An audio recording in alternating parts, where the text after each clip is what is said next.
0.8 FM आपकी अपनी आवाज, मैं हूँ आपके साथ आपकी अपनी आरजे कल्पना। शो है एक मुलाकात, और एक मुलाकात में हर बार लेकर आते हैं हम खास मेहमान। और जैसा कि आपको पता है, ग्वालियर शहर के इन्फ्लुएंसर्स से हम आपको मिला रहे हैं। और आज इसी चीन में हमारे साथ है ग्वालियर शहर की नन्ही इन्फ्लुएंसर अंशिता शर्मा, जिनके वीडियोस आपने इंस्टाग्राम पे देखे होंगे, स्टैंड अप कॉमेडी करते हुए देखा होगा। और मुझे लगता है जिस एज में कई बार हम सिर्फ बहुत सारी चीजों में स्ट्रक थे, उस एज में आज के बच्चे हमसे 4 कदम आगे हैं। और होंगे क्यों नहीं, समय बदल रहा है तो चीजें बदलेंगी। सबसे पहले अंशिता, बहुत बहुत स्वागत है आपका। Thank you very much. Anshita से हम बहुत सारी बातें जानने वाले हैं। अंशिता, सबसे पहले मैं आपसे जानना चाहूंगी, जैसे कई बार होते हैं ना कि हम कुछ भी कर रहे होते हैं तो एक आइडिया की जरूरत होती है। तो आपको ये आइडिया कैसे आया कि आपको सोशल मीडिया का पे इस तरीके का कुछ करना चाहिए? हुआ एक दिन कि मैं मोबाइल देख रही थी तो मैंने देखा कि लोगों के इंस्टाग्राम अकाउंट है, तो मेरे पापा से बोला पापा मुझे भी खोलना है, तो पापा ने खोल दिया। उसी दिन से हम फनी वीडियोस बनाते हैं। ओके, आप स्टैंड अप कॉमेडी भी करती हैं, उसकी स्क्रिप्ट कोई लिखता है या आप खुद ऐसा डिजाइन करती हैं कि ऐसा कुछ करना है? नहीं, कभी कभार मैं आइडिया दे देती हूँ, लेकिन मेरी स्क्रिप्ट पापा ही लिखते हैं। नो डाउट, पिता का सपोर्ट बहुत जरूरी है। और यकीन मानिए, लाइफ में जब भी पेरेंट्स के सपोर्ट के साथ हम आगे बढ़ते हैं ना, डेफिनेटली बहुत सारी चीजें हैं जो चेंज करते हैं, अचीव करते हैं। और यही हमें लाइफ में एज अ सोसाइटी सीखना है कि साथ अगर हम चलेंगे ना, एक दूसरे का सपोर्टर बन के चलेंगे, डेफिनेटली आगे पहुंच जाएंगे। अंशिता, जब आपकी पहली रील वायरल हुई थी तब आपको कैसा लगा था?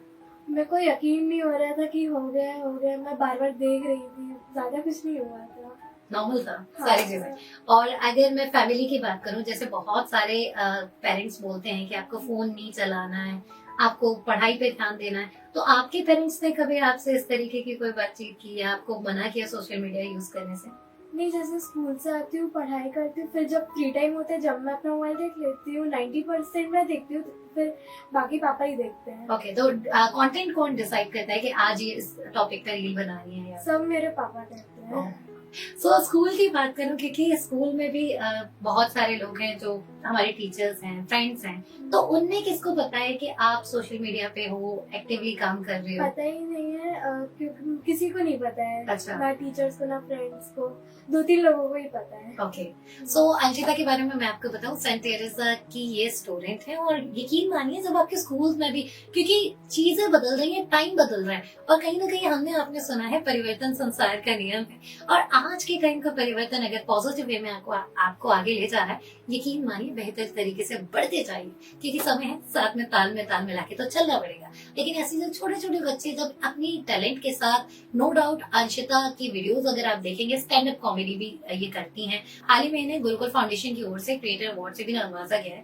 अंशिता, एक और बात मैं आपसे जानना चाहूंगी, बहुत सारे ऐसे बच्चे हैं जिनके फैमिली में कई बार बोलते हैं कि आपको सोशल मीडिया यूज नहीं करनी है ना, पढ़ाई पे फोकस करना है। आप उन लोगों को क्या कहना चाहोगे?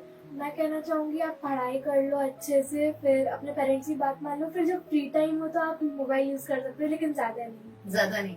और अगर कंटेंट की बात करूं, आपको अगर स्कूल की बात करूं, तो स्कूल में सबसे ज्यादा आपका फेवरेट सब्जेक्ट कौन सा है? मेरा फेवरेट सब्जेक्ट मैथ्स है। और आगे आपने क्या सोचा है, क्या लगता है आपको कि आफ्टर, मतलब अभी अपनी वीडियो आप बना रहे हो, आगे आप किस फील्ड में आगे जाना चाहते हैं? एक तो मैं इंस्टाग्राम तो करूंगी, फिर मैं चाहती हूँ मैं टीचर बनूं। बिकॉज मैं चाहती हूँ, मैंने सोचा कि जब मैं बड़ी हूँ तो मैं कुछ बच्चों को फ्री में भी पढ़ाऊंगी।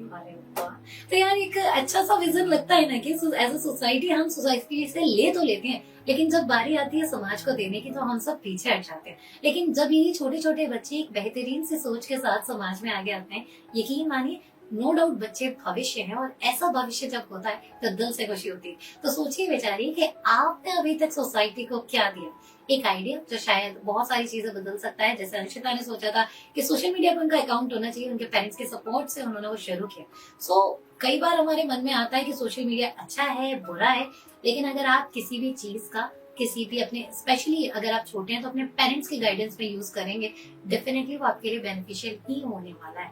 अंशिता, एक और बात मैं आपसे जानना चाहूंगी, है ना, पढ़ाई का भी आपके ऊपर बर्डन कभी पड़ा, या आपको ऐसा लगा कि पढ़ाई की वजह से आपका जो सोशल मीडिया का कंटेंट क्रिएशन है वो खराब हो रहा है? नहीं, मेरे को कुछ नहीं लगता, क्योंकि मैं पढ़ाई तो करती हूँ, उस वक्त पापा देख लेते हैं, फिर फ्री टाइम होता है मैं ही करती हूँ, तो मुझे कभी ऐसा लगा ही नहीं है। ओके, तो बहुत सारे बच्चे हैं जिनके पेरेंट्स देख रहे हैं अभी आपको, रेडियो पे सुन रहे हैं, तो उन पेरेंट्स को आप क्या कहना चाहेंगी? कि बच्चों को सब करना चाहिए। कुछ बच्चे ऐसे हैं कि वो पढ़ाई नहीं करते लेकिन दूसरी फील्ड में जा सकते हैं, जैसे क्रिकेट है, बैडमिंटन है, डांस है, लेकिन आपको सोशल मीडिया यूज करना देना चाहिए जब वो अच्छे कंटेंट बना रहे हो। और डेफिनेटली अगर आपका बच्चा किसी भी फील्ड में इंटरेस्ट रखता है तो आप उसका सपोर्ट बनिए, क्योंकि कई बार हमें लगता है कि शायद पढ़ाई हमें आगे ले जाएगी, लेकिन ऐसा होता नहीं है। अगर आप कला के क्षेत्र में देखेंगे, बहुत सारे सितारे हैं जो चमक रहे हैं, क्रिकेट के मैदान पे देखेंगे, वहां पे भी लड़के लड़की बराबर से कमाल कर रही हैं। तो ये जो छोटी छोटी चीजें हैं ना, वो हमें सीखनी है और शायद समाज में बदलनी है, क्योंकि एक टाइम था जहाँ पर हम सिर्फ पढ़ाई पढ़ाई पढ़ाई सुनते हुए आ रहे थे, लेकिन अब वाकई में चीजें सोसाइटी में बदल रही हैं। तो अंशिता, इस स्टेज से आप अपने पापा को क्या कहना चाहेंगे? क्योंकि मुझे लगता है इस पूरी जो जर्नी आपकी स्टार्ट हुई, सोशल मीडिया पे आपका अकाउंट बनना, सोशल मीडिया पे आपकी रील लगना, तो वो सारी चीजें और छोटी छोटी चीजें वो मैनेज करते हैं। कंटेंट बनाना, आप रील बनाते हो तो वो शूट करते हैं, तो क्या आप अपने पापा को कहना चाहेंगे? कि थैंक यू वेरी मच पापा, I love you so much, आपने मेरी इतनी मदद करी। नो डाउट, ये जो बेहतरीन सा मैसेज होता है ना, मुझे लगता है दिन बना देता है। तो दिन बनेगा तब जब आप अपने बच्चों को सपोर्ट करेंगे। याद रखिए, क्योंकि हम और आप वो जनरेशन है जहाँ से हमने तालमेल सीखना है कि हम अपने पेरेंट्स के साथ बैठ पा रहे हैं, उठ पा रहे हैं। और अब जो एक और नई जनरेशन आई है ना, उससे हमें बहुत सारी चीजें सीखनी अभी बाकी है। क्योंकि एक बॉन्ड था जो शायद किसी टाइम में किसी लोगों ने देखा होगा कि एक जगह पापा और बच्चे साथ में नहीं बैठते थे, उनका थोड़ा सा रुतबा अलग होता था। लेकिन जैसे जैसे चीजें बदली हैं समाज में, वैसे वैसे बहुत सारी चीजें हैं जो बदली हैं। तो मुझे लगता है इस बच्चे के साथ बहुत सारी चीजें आगे भी बदलने वाली हैं। तो बेस्ट ऑफ लक अंशिता, आप ऐसे ही बहुत सारी रील्स बनाएं, बहुत फेमस हो जाएं और ऐसे ही ग्वालियर का नाम रोशन करें। Thank you. तो लास्ट नॉट लीस्ट, आपसे एक और बात कल्पना जानना चाहेगी, जाते जाते आप ग्वालियर को क्या कहना चाहेंगे? कुछ नहीं, ऑल द बेस्ट, जो भी मेरी तरह वीडियो बना रहे हो और वो बहुत आगे जाए बस। बिल्कुल। सो आगे जाते जाइए, काम करते जाइए, आगे बढ़ते जाइए। छोटे छोटे बच्चे हैं, छोटी छोटी नई उम्मीद, और मुझे लगता है ये उम्मीदों का सफर जारी रहना चाहिए और इन उम्मीदों को सपोर्ट करेंगे हम और आप। तब तक कल्पना, तो एक मुलाकात में ये था आज का सफर। And thank you so much Anshita for your precious time.